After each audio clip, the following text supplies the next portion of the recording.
보아스는 룻이 시어머니 나오미에게 베풀었던 그 긍휼을 알았고 칭찬을 했습니다. 무엇보다도요, 모압 땅에 머물 수 있었는데도 불구하고 이스라엘 하나님의 날개 아래 보호를 받기 위해서 이 베들레헴 땅에 온 룻에게 뭐라고 축복합니까? 하나님이 온전한 상을 주시기 원하노라고. 그 모습이 너무 귀해서 그렇게 보아스가 룻을 축복했습니다.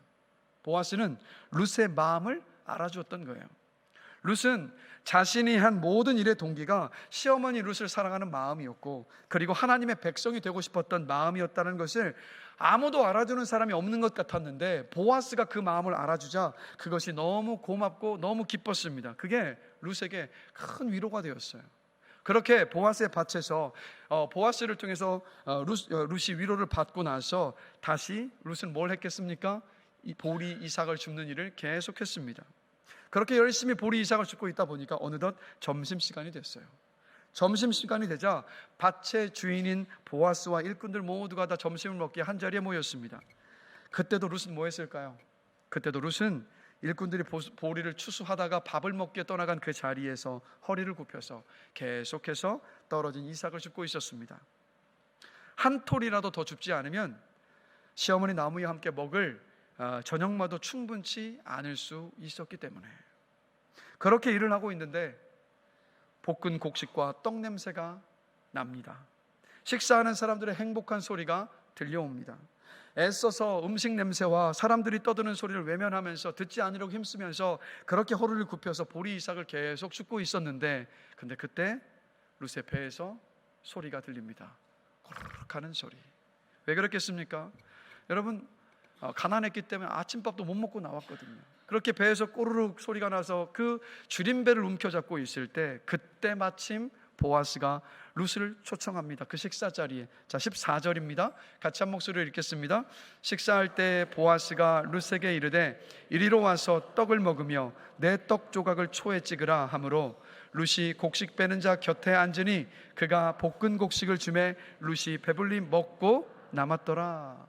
여러분, 이삭을 줍고 있었던 이 룻에게 가장 필요한 것이 뭘까요, 여러분? 하나님의 위로와 격려 필요합니다. 축복의 말도 필요합니다. 신앙적 권면도 필요합니다. 자, 그런데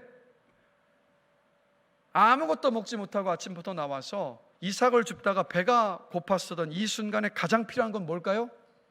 밥입니다. 밥이요. 밥이 가장 필요하잖아요.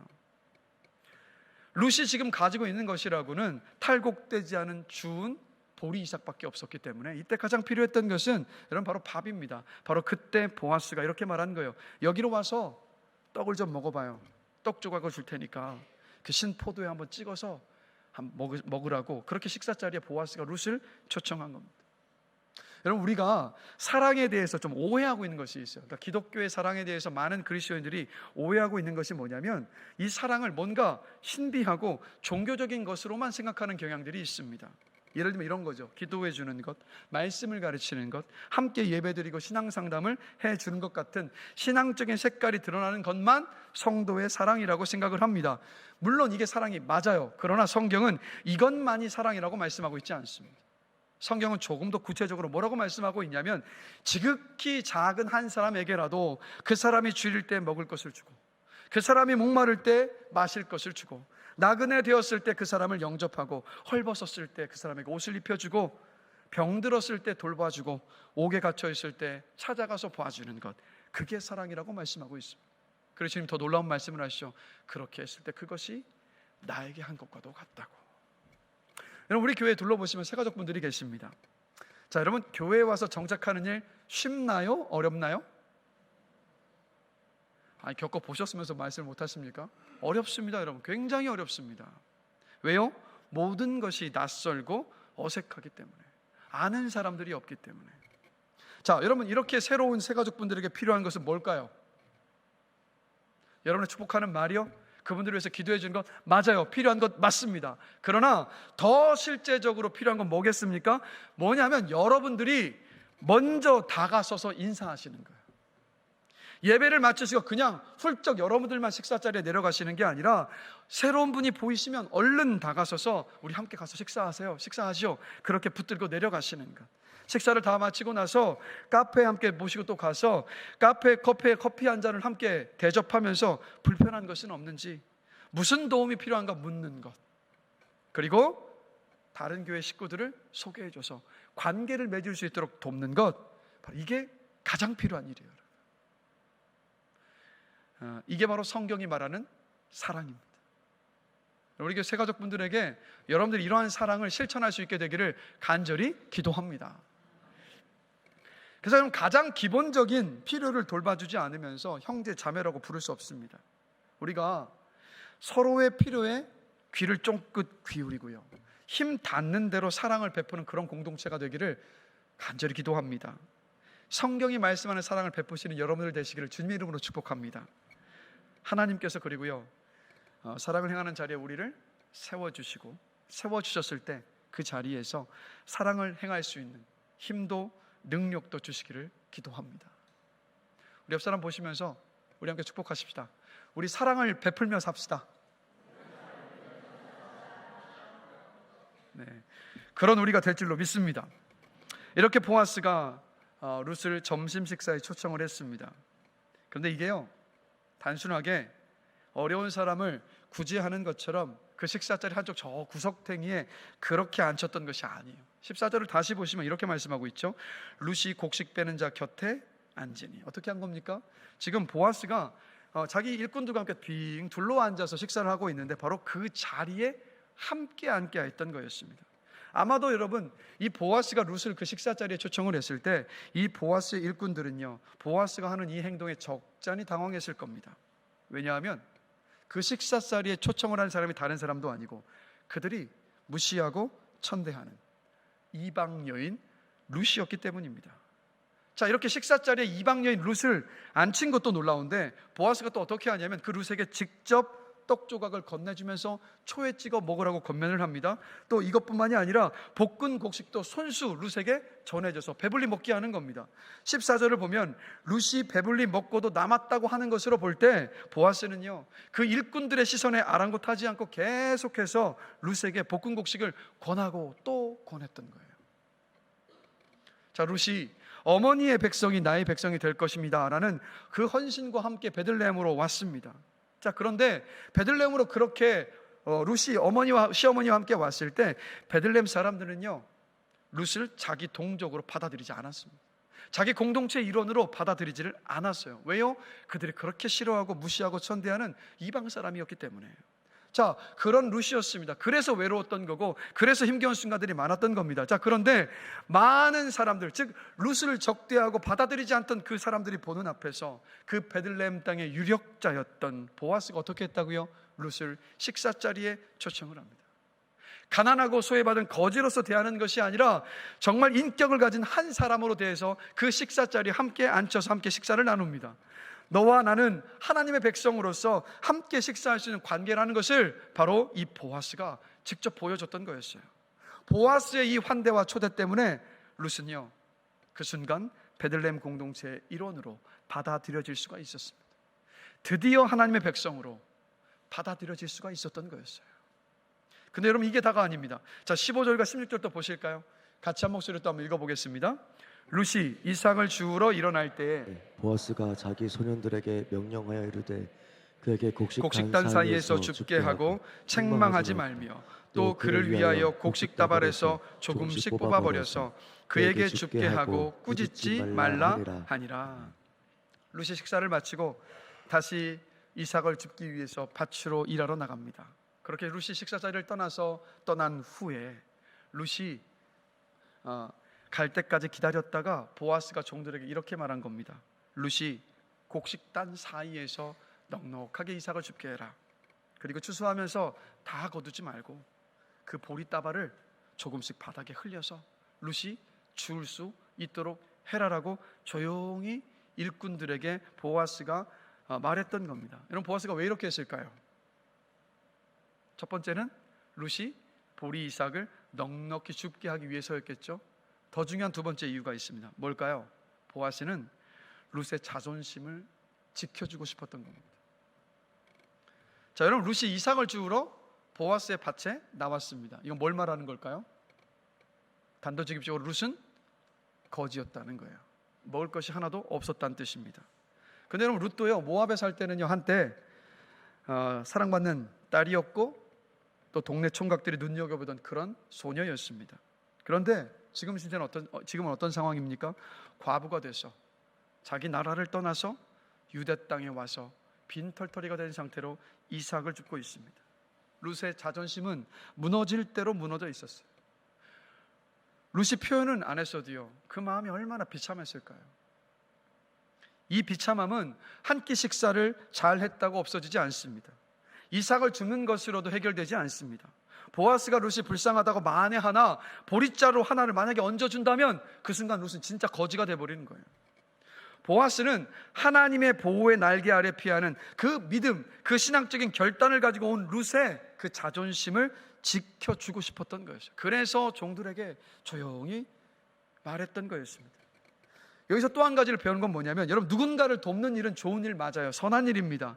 물질을 나누고 관심을 가져주는 일, 너무도 귀한 일 맞습니다. 그런데 때때로요, 그런 나눔이 폭력이 될 수도 있어요.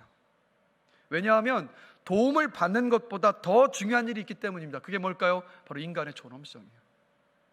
사랑을 베풀 때 구체적이고 실제적으로 사랑을 베풀어야 되는 것 맞습니다. 자, 그런데 그 사랑의 출발점은 무엇이어야 하냐면 바로 그 사람을 인격체로서 존중하는 것으로부터 시작을 해야 합니다.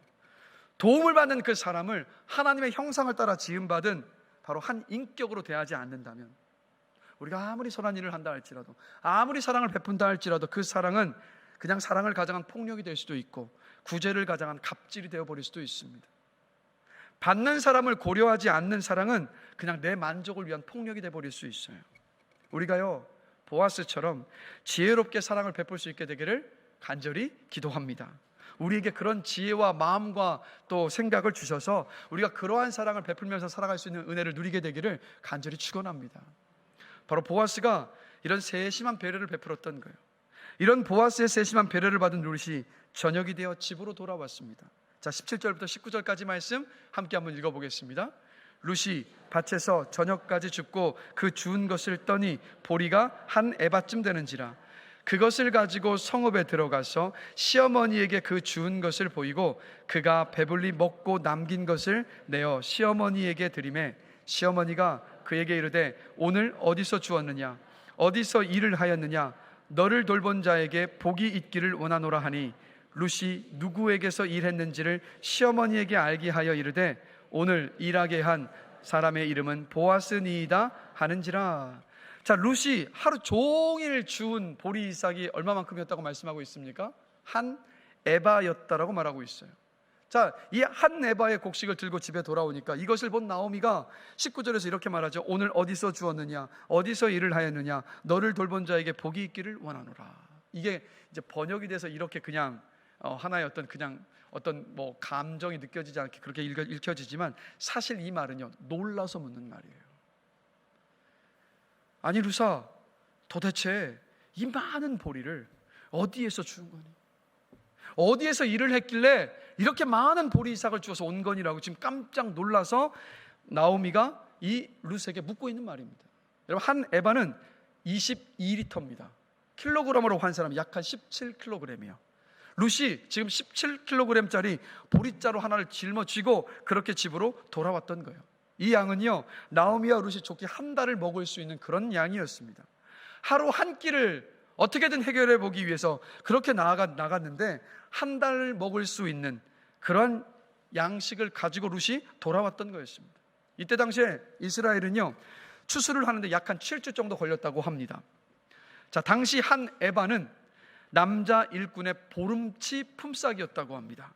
자, 그럼 생각해 보면 7주를 추수를 하게 되는데 7주면 49일입니다. 자, 이 가운데 이들은 분명히 안식일에는 일을 하지 않았을 테니까 그 안식일을 뺀다면 주 6일을 일했겠죠. 그러면 7주를 일했으니까 6 곱하기 7, 42일입니다. 자, 룻이 보아스에게 은혜를 입어서 하루에 15일치 곡식을 매일매일 주었다라고 계산을 해본다면 이 룻은요, 이 추수 기간 동안에 630일 품삯의 곡식을 거두었을 거라는 거예요. 추수가 끝이 나고 다음 추수 때까지도 넉넉히 먹을 양식을 룻이 보아스를 통해서 거두었다라는 겁니다. 이게 바로 보아스가 룻에게 베풀었던 그 은혜의 풍성함이에요. 나오미는 룻이 어느 집에서 정식으로 일했어도 가져올 수 없는 그 양을 가져오고 나니까 알았던 거죠. 아, 우리 룻이 누군가에게 넘치는 사랑을 받았던 거였구나. 그것을 알고 감격하며 축복했던 겁니다. 룻이 가져온 보릿자루를 집에 내려놓는 그 순간, 나오미의 집은요, 비로소 베들레헴, 떡이 있는 떡집이 될 수 있었습니다. 자, 그럼 생각해 보고 싶은 것은 룻이 보아스의 식탁에 초대를 받고 함께 식사 교제를 나눴고 또 이렇게 풍성하게 먹을 수 있는 양식을 얻게 된 이유는 뭘까요, 여러분? 그 이유는 뭘까요? 룻은 이스라엘 사람들이 무시하고 배척했던 이방 사람입니다. 이런 호의를 받을 자격이 없는 사람이었습니다. 그런데 이런 은혜를 받을 자격이 없는 룻에게 보아스가 은혜를 베풀었기 때문이었습니다. 보아스가 룻에게 식탁을 차려주고 떡에 초를 찍어 먹게 했던 것처럼 하나님도 우리에게 식탁을 차려 주셨습니다. 이 세상 어떤 유명한 셰프들이 차려주는 요리와 비교조차 할 수 없는 최고의 밥상을 우리 하나님께서 우리 모두에게 차려 주셨습니다.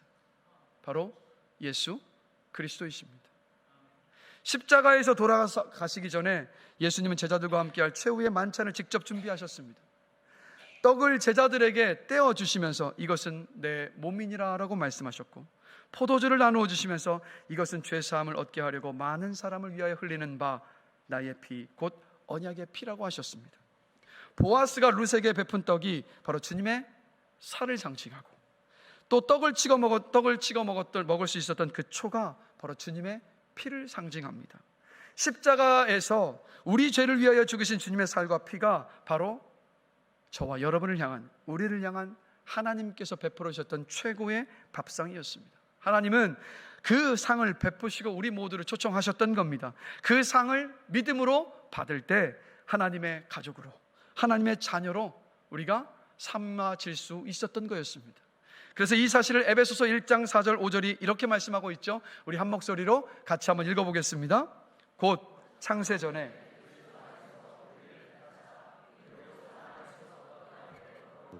흠이 없게 하시려고 그 기쁘신 뜻대로 우리를 예정하사 그리스도로 말미암아 자기의 아들들이 되게 하셨느니라. 아멘. 어떻게 하셨다고요? 예수 그리스도를 믿음으로 받아들이는 우리 모두를 자녀 삼아 주셨습니다. 그리고 자녀에게만 아버지 하나님께서 주시는 선물이 있습니다. 하나님은 저와 여러분을 성령으로 새롭게 하여 주셨습니다. 죄에서 자유하게 하여 주셨습니다. 죄를 분별하고 죄와 하나님의 말씀을 선택할 그 자유를 우리 모두에게 주셨습니다. 죄와 세상에 속절없이 무너지는 인생이 아니라 이제는 죄와 세상을 이길 수 있는 그 특권을 우리 모두에게 허락하여 주셨습니다. 그리고 이뿐만이 아니라 영원한 하나님의 나라를 기업으로 받을 상속자가 되게 하여 주셨습니다. 그래서 우리 모두 무엇을 바라보면서 살고 있습니까? 하나님께서 우리에게 주실 그 영원하신 기업, 바로 천국을 바라보면서 우리 모두가 이 땅을 살 수 있게 된 것 아니겠습니까? 우리는 하나님의 자녀 같은 존재가 아니라 하나님의 자녀입니다. 자녀 같은 존재가 아니라 하나님의 자녀예요. 룻은 보아스의 밭에 초대받지 못한 채 그냥 무작정 들어와 있었던 낯선 이방 여인이었습니다. 그러나 이제는 더 이상 그렇지 않았습니다. 룻은 보아스의 식탁에 초대받은 존귀한 친구로 그 신분이 바뀌었습니다. 이제 룻은 보아스의 밭에서 안전합니다. 똑같이 그리스도 안에서 우리 모두도 안전합니다. 우리는 하나님의 상에서 배불리 먹고 힘을 내며 하나님의 집에서 안전히 쉬고 회복되고 하나님 안에서 우리의 믿음의 형제 자매들과 하나님의 집인 이 교회에서 함께함으로 참된 위로와 기쁨을 누릴 수 있게 되었습니다. 우리의 성은요, 육신의 아버지를 따라서 이씨, 김씨, 박씨, 정씨일 수 있습니다. 그러나 예수 그리스도를 믿는 믿음 안에서 우리의 성은 뭡니까? 하나님 아버지를 따라서 하나님인 줄로 믿습니다. 하나님이 우리의 아버지이십니다. 그렇기 때문에 우리에게 닥쳐오는 모든 일들을 우리는 이길 수 있고 극복할 수 있습니다. 여러분, 힘을 내셔도 됩니다. 자랑스러워 하셔도 됩니다. 담대히 용기를 내십시오. 절망과 두려움 앞에 겁내지 마십시오. 시험과 유혹을 떨쳐내시고 일어서십시오. 마음에서 일어나는 미움과 그 원망 털어내십시오. 이 영광스러운 모든 삶이 성령의 능력으로 이미 우리에게 주어졌습니다. 하나님의 아들이고 하나님의 딸이니 하나님의 자녀의 권세를 누리시고 하나님의 자녀답게 이 땅을 살아가시기를 주님의 이름으로 축복합니다. 바로 우리는 이처럼 보아스가 룻에게 베풀었던 이 식탁 속에서 누구를 봅니까? 예수 그리스도를 보는 거예요. 계속해서 보아스가 룻에게 베푼 은혜에 대한 나오미의 반응을 살펴보겠습니다. 나오미가 여러분 베들레헴에 돌아왔을 때 어땠나요? 나오미는 자신을 내 이름, 기쁨이라는 뜻의 내 이름 나오미라 부르지 말고 나를 마라라고 불러달라고 했습니다. 왜요? 내 인생이 너무 쓰디쓴 인생이었어. 하루아침에 남편도 두 아들도 다 잃어버리고 대를 이어갈 후손까지 없었던 거지가 되고 빌턴털이가 되어버렸기에 나를 쓰디쓴 인생으로 불러달라고 요청했습니다. 하나님께서 나를 치셨다고 했습니다. 이제 더 이상 나에게는 소망이 없다고 했습니다. 나오미가 처한 상황도 너무도 어려운 상황이었는데 더 큰 문제는 뭐였습니까? 나오미의 영적인 상태가 바닥이었어요. 이런 상황 속에서 룻이 나오미에게 이삭을 주우러 나가겠다고 했습니다. 여러분, 이삭을 줍는 일, 기술이나 노력을 요하는 일인가요? 아닌가요? 기술? 노력 필요하지 않아요. 고된 일인 건 맞지만 누구나 할 수 있는 일입니다. 그리고 나오미와 룻의 입장에서 본다면 먹을 것이 없는 상황이었기 때문에 유일하게 할 수 있는 일이기도 했고 해야만 했던 그런 일이기도 합니다.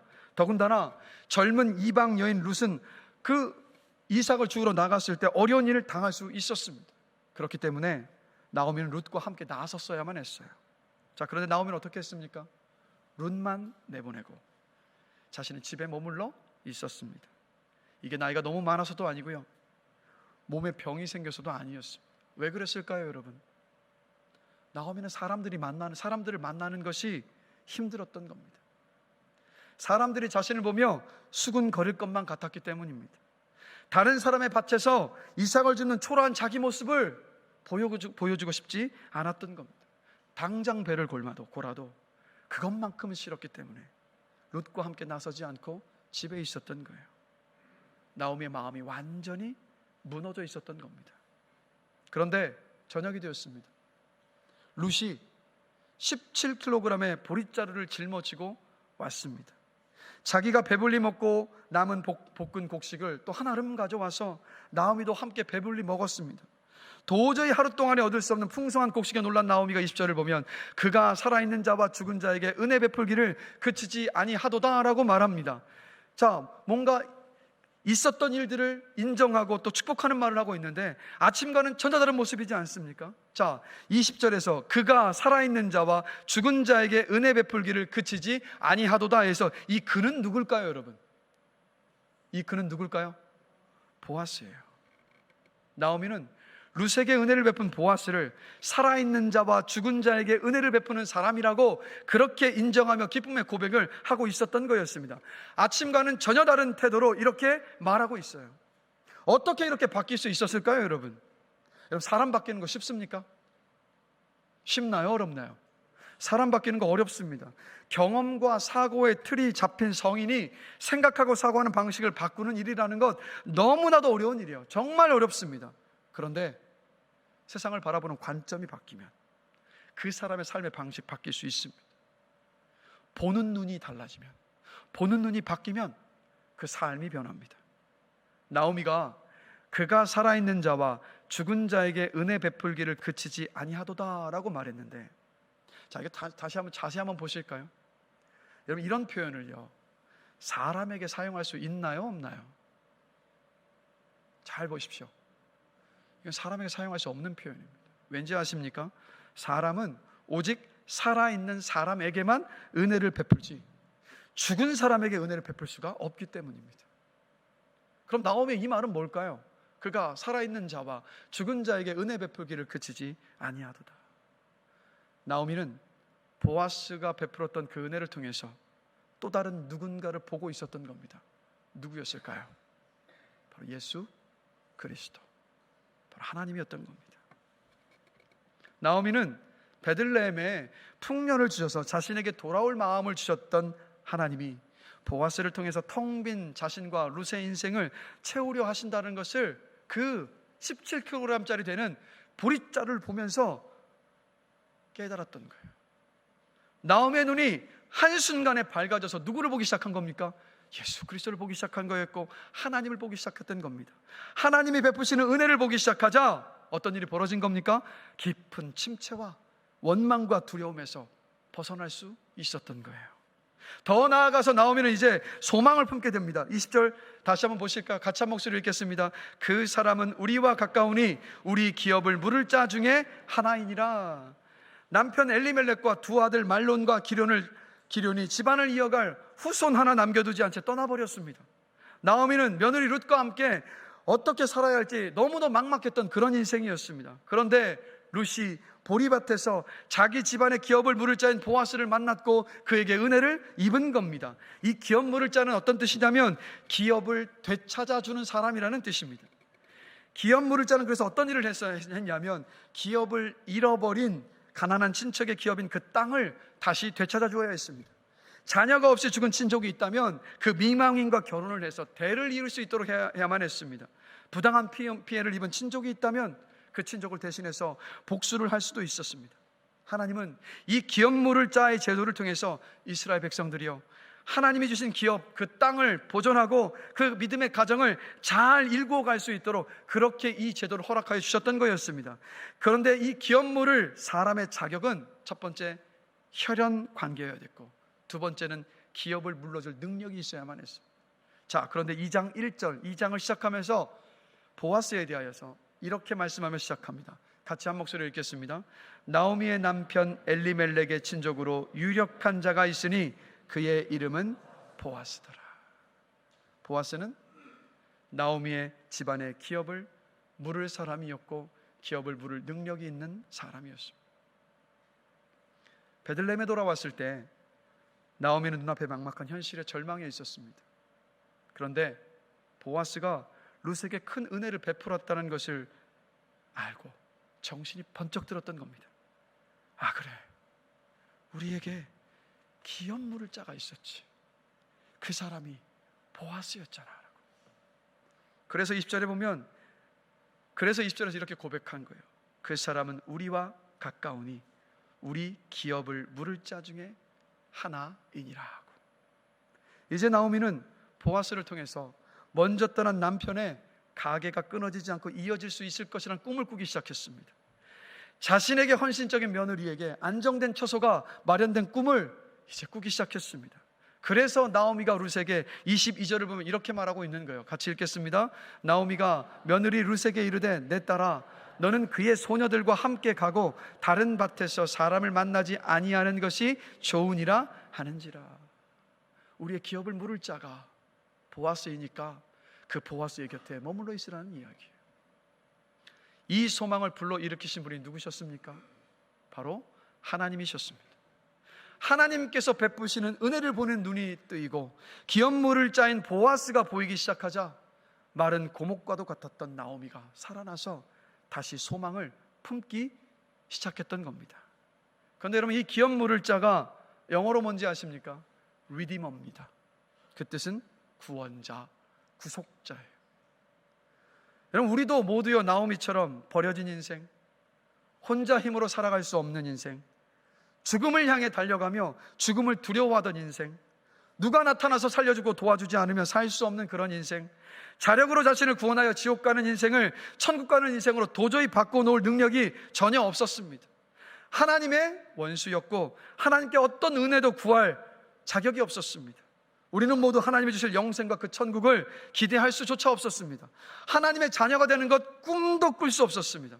우리는 모두 영적인 파산자들이었습니다. 그런데 우리에게도 기업 물을 자가 계십니다. 바로 누구신가요? 예수 그리스도. 보아스는 우리의 기업 물을 자이신 예수님을 바로 보여주는 겁니다. 그래서 우리는 보아스를 통해서 누구를 봅니까? 예수 그리스도를 보는 거예요. 자, 히브리서 9장 15절 말씀 보실까요? 함께 읽겠습니다. 이로 말미암아 그는 새 언약의 중보자시니 이는 첫 언약 때 범한 죄에서 속량하려고 죽으사 부르심을 입은 자로 하여금 영원한 기업의 약속을 얻게 하려 하심이라.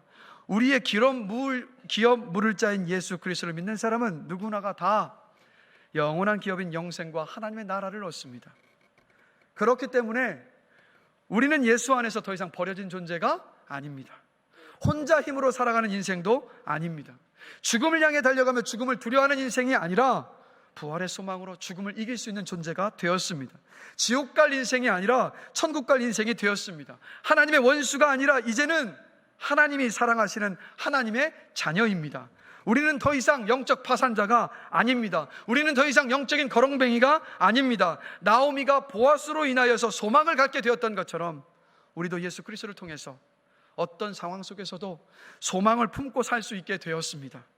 예수 그리스도로 인하여서 오늘 우리가 예배하고 있는 전능하신 아버지 하나님이, 우리를 아무런 조건 없이 기뻐하시며 사랑하시는 그 하나님이 우리의 아버지가 되어 주셨기 때문입니다.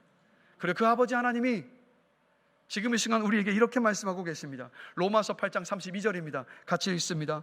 자기 아들을 아끼지 아니하시고 우리 모든 사람을 위하여 내주신 이가 어찌 그 아들과 함께 모든 것을 우리에게 주시지 아니하겠느냐. 이 말씀을 달리 이렇게 표현할 수 있습니다. 자기 아들을 아끼지 아니하시고 우리 모든 사람을 위하여 내주신 이가 그러므로 또한 확실하게 그 아들과 함께 모든 것을 우리에게 은혜로 주시리라. 아멘. 이런 뜻이에요. 하나님은 하나님께서 하시기 가장 어려우셨던 일, 바로 자기 아들을 고난과 죽음에 내어주는 그 일을 바로 여러분을 위해서 하셨습니다. 그에 비한다면 쉬운 일인 아들과 함께 모든 것을 우리에게 주시는 그 일이요, 하나님 분명히 하십니다. 하나님은 우리가 하나님의 뜻을 행하고 하나님께 영광 돌리며 기쁨을 누리는 데 필요한 모든 것을 주십니다. 하나님은 우리 삶의 실제적인 필요를 채워 주십니다.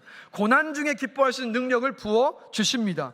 필요가 채워지지 않는 그 순간이 되면 은혜에 줄일 수 있는 그 마음을 주셔서 은혜로 채워주셔서 그 상황을 이겨내게 하여 주십니다. 이것을 한평생 누렸던 바울이 이렇게 선포해요. 빌립보서 4장 19절입니다. 같이 한 목소리로 읽겠습니다. 나의 하나님이 그리스도 예수 안에서 영광 가운데 그 풍성한 대로 너희 모든 쓸 것을 채우시리라. 아멘. 무엇 때문에 염려가 생기고 두려우십니까? 어떤 일로 힘드십니까? 뜻대로 되지 않는 일 때문에 속상하고 괴로우십니까? 이때 다른 것 붙잡지 마십시오. 다른 것에 소망 두지 마십시오. 은혜를 주시겠다고 약속하시고 은혜를 주실 하나님께 소망을 두십시오. 그게 우리가 살 길이고 우리가 할 길인 줄로 믿습니다.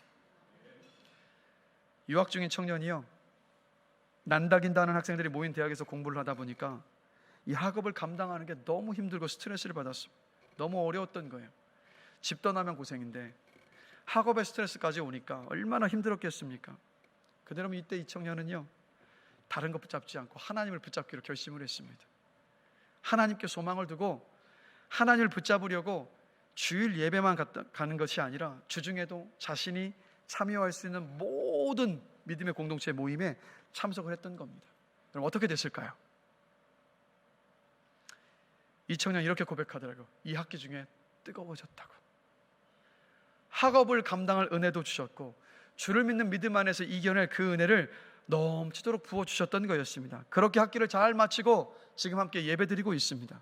근데 기도도 성숙해졌더라고요. 성적이 잘 나오면 교만치 않게 하여 주시고 잘 나오지 않는다 할지라도 실망치 않게 하여 달라는 그 기도를 하고 있더라고요. 근데 살만하니까 다 풀어졌다 하더라고요. 다시 회복하는 은혜가 있을 줄로 믿습니다. 그러면 우리가 삶을 살면서요, 삶이 너무도 힘들고 해결해야 할 문제가 많고 뜻대로 되는 일이 없을 때 가장 먼저 일어나는 일이 뭔지 아세요? 주신 은혜를 잊고 사는 겁니다. 모든 것이 은혜였는데 언제부터인가 받은 은혜가 내가 당연히 누리는 권리가 되어버려서 은혜를 받지 못한 사람처럼, 은혜를 받지 못할 사람처럼 낭망하며 살지 않게 되시기를 간절히 기도합니다. 먼저 무엇을 해야 된다고요?